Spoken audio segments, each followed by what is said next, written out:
பூவாளி நிகழ்ச்சி நேயர்கள் அனைவருக்கும் இந்த தினிய காலை வணக்கத்தை நிகழ்ச்சியோடு தெரிவித்துக்கிறேன். நம்ம ஒவ்வொரு நாளும் ஒவ்வொரு விதமான மூலிகையை இந்த பூவாளி நிகழ்ச்சியில் பார்த்துட்டு இருக்கோம். அப்படி இன்றைக்கி நம்ம பார்க்கக்கூடிய மூலிகையோட பேர் தொட்டார் சினுங்கி.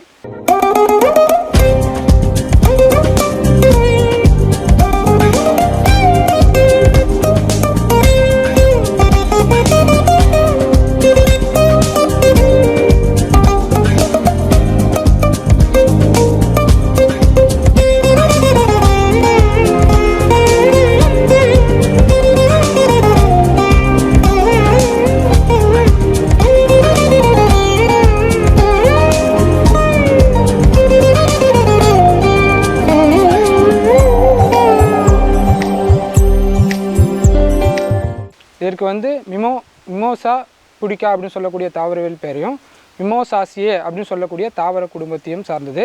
இது இந்தியாவில் பார்த்திங்கனாக்கா வெப்ப மற்றும் மித வெப்ப மண்டல பகுதிகளில் அதிகமாக காணப்படும். இது பார்த்திங்கனாக்கா ஈரமுள்ள சதுப்பு நிலங்களும் தரிசு நிலங்களையும் அதிகமாக நம்ம புதர் செடிகளாக வளரக்கூடிய ஒரு தாவரம். இது பார்த்திங்கன்னா 1 மீட்டர் உயரம் வரையும் வளரக்கூடிய ஒரு தாவரம். இதனுடைய தண்டுகள்லையும் அந்த காம்புகளுடைய பகுதிகளிலும் பார்த்தீங்கன்னா முட்கள் அதிகமாக காணப்படும். இது இருமுறை கிளைத்த இலைகளை கொண்டது, கூட்டு இலைகளை கொண்டது. இது சிறகு வடிவ கூட்டு இலைகள் இருக்கும். சிறிய சிறிய இலைகளாக இதில் காணப்படும். இந்த இலைகளில் பார்த்திங்கனாக்கா அதாவது உணர்வுகள் மிகுந்த இலைகள் கொண்டதுனால தொட்ட உடனே சுருங்கக்கூடிய தன்மை பெற்றது. அதனால தான் இதுக்கு தொட்டால் வாடி, லஜ்ஜுலக்கா அப்படின்னு சொல்லக்கூடிய மற்ற பெயர்கள்லாம் உண்டு. இதற்கு தொட்டால் சுருங்கின்னா நம்ம அதிகமாக கிராமப்புறங்களில் சொல்லிகிட்ருக்காங்க. இதில் பார்த்திங்கன்னா பிங்க் வண்ணத்தில் பூக்கள் அதிகமாக பூக்கக்கூடிய தன்மை பெற்றது.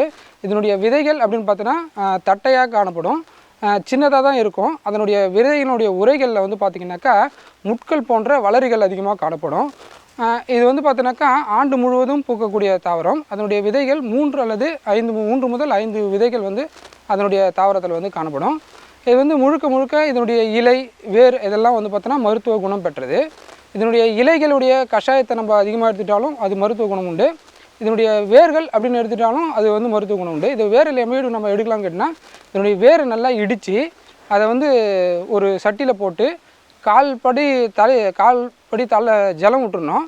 அதை நல்லா வீசம்படியாக சுண்டை காசிட்டு அதை வடிகட்டி ஒரு வேலைக்கு 1 அவுன்ஸ் வீதம் 3 காலை மாலை 2 வேலையும் நம்ம உள்ளுக்கு அப்படிலாம். அப்படி இல்லை அப்படின்னாக்கா இதனுடைய இலைகளை பறித்து எடுத்துகிட்டு அதை நல்லா ஒரு சுடு தண்ணி நல்லா காய வச்சு அந்த சுடு தண்ணியை ஒரு பிடி நம்மளுடைய தொட்டாசினிக்கையுடைய இலையில் ஊற்றி நல்லா ஆறுனதுக்கப்புறம் அதை வடிகட்டி 1 அவுன்ஸு காலை மாலை வீதம் நீங்கள் எடுத்துகிட்டு வந்தீங்க அப்படின்னாக்கா நம்ம சிறுநீரகத்தினுடைய கல்லடைப்பு, சிறுநீரக கோளாறுகள்லாம் இது குணப்படுத்தக்கூடிய ஆற்றல் உண்டு. இதனுடைய வேர்கள் சிறுநீரக கோளாறுகளை மட்டும் குணப்படுத்தாதுங்க.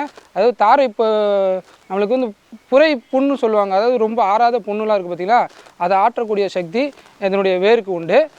அது மட்டும் இல்லாமல் இதனுடைய பசை பார்த்தோன்னா வீக்கம்னு சொல்லுவாங்க, விரை வீக்கம்னு சொல்லுவாங்க. அந்த வீக்கத்தெல்லாம் குணப்படுத்தக்கூடிய ஆற்றல் அந்த நம்ம இலையோட பசைக்கு உண்டு.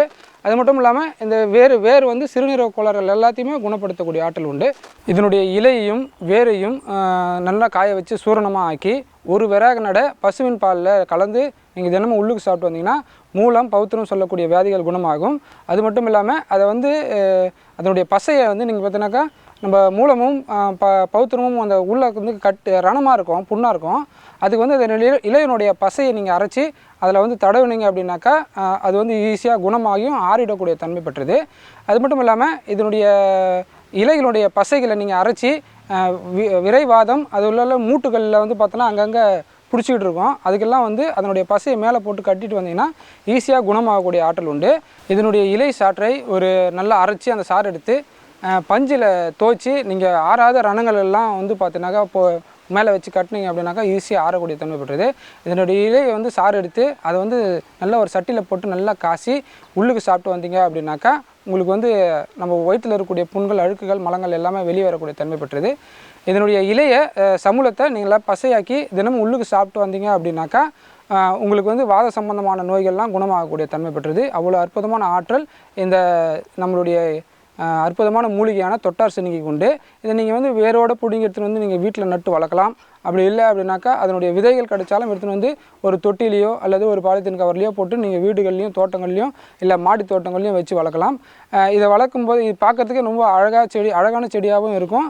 அதே நேரத்தில் தொட்ட உடனே அது சுருங்கிறதுனால உங்களுக்கு வந்து பார்த்தோன்னா செடியெலாம் நட்டு வளர்க்கும்போது உங்களுக்கு எப்போதெல்லாம் இதனுடைய மருத்துவ பயன் தேவைப்படுதோ அப்போல்லாம் எடுத்து நீங்கள் பயன்படுத்திக்கலாம். அவ்வளோ அற்புதமான ஆற்றல் இந்த தொட்டார் சீனிக்கு உண்டு. இன்றைக்கி அற்புதமான ஆற்றல் கொண்ட தொட்டார் சீனியை பற்றி பார்த்தோம். மற்றொரு நாள் வேறொரு மூலிகையோடு உங்களை வந்து நான் சந்திக்கிறேன். நன்றி, வணக்கம்.